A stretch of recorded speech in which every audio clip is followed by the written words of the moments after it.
Alrighty, this is going to be a quick video on taking apart a Rivarossi passenger coach.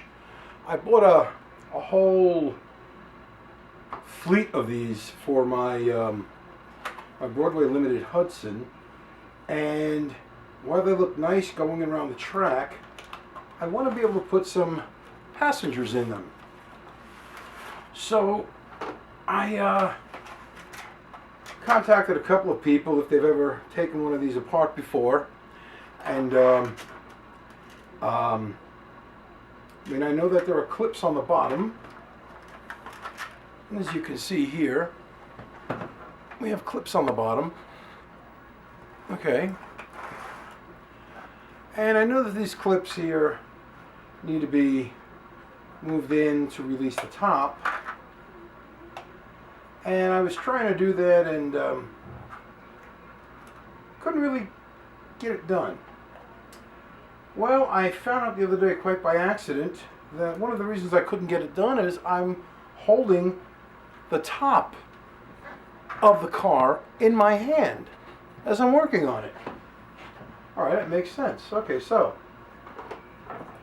I messaged Ken Peterson, and he told me stick a narrow screwdriver down in between. So then I was looking at another video on taking apart Walther's passenger cars, and there was a fellow there who twisted the thing and got the top loose. So I'm taking a narrow bladed knife, which, because I'm a taxidermist by profession, I have a lot of knives like this, and I'm simply lifting and the clips just let go. So then I'm going to pull up here. These clips release. They're releasing mostly because they've been released once before. Now I go to the other side, rather than try and pull the entire length of the car, I'm just going to go to the other end and lift, and the whole thing comes undone. Now what you've got here is the roof section with the windows intact. This is all one piece. This is glued in real well, so I'm not even going to attempt to take the glass off. I don't need to.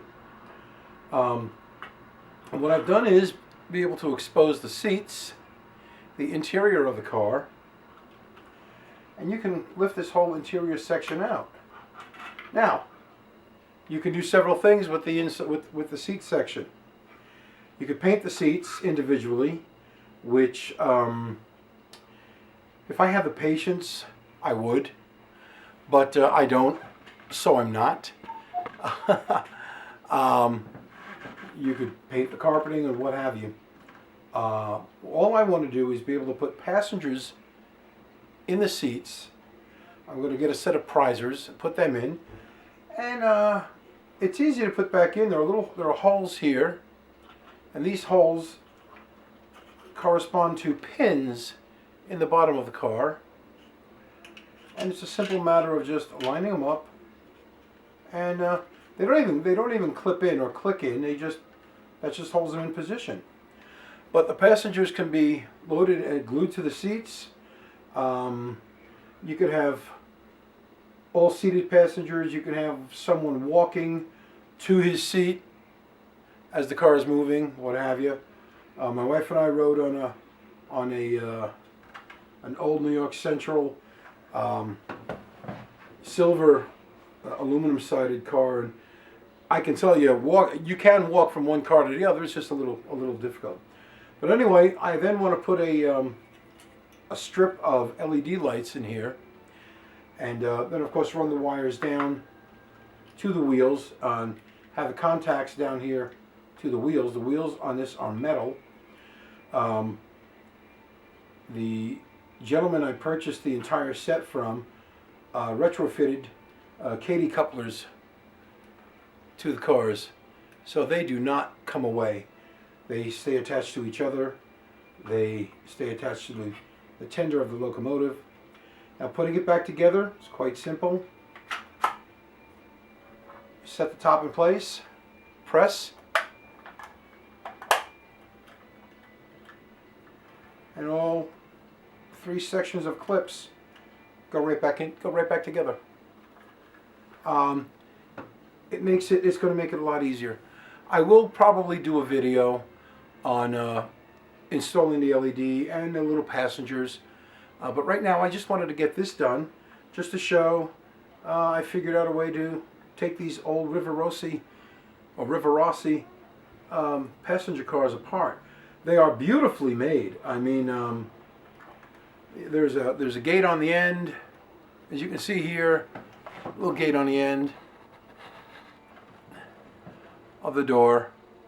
Okay.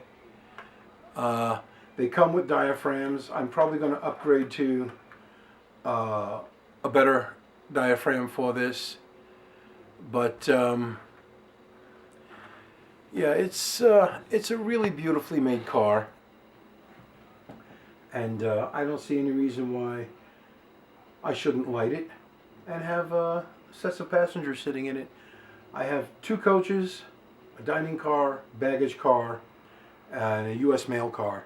The dining car, I'm going to get some wait staff, waiters and waitresses and whatnot, and have them glue them walking with trays in the aisle. People sitting at the tables. I also have an observation car, so I'll have people sitting at the back of the observation car, maybe someone standing on the back of the observation deck. But just knowing how to do this and being able to get them done is a major deal. So, okay, I've decided to go a little closer in a demonstration of removing the roof. First thing I'm going to do is just slightly adjust these clips. I'm going to push down on them, loosen them just a touch with my fingers. Then I'm going to go to the edge, or the end rather, of the roof. Get the tip of a knife blade in there. And I'm going to lift it away. Like so. That's one. And it unclipped from the middle. Go to the other side, the other end. Do the same thing.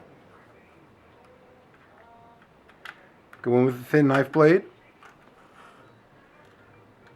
And simply lift. Top section comes out. Put it back together.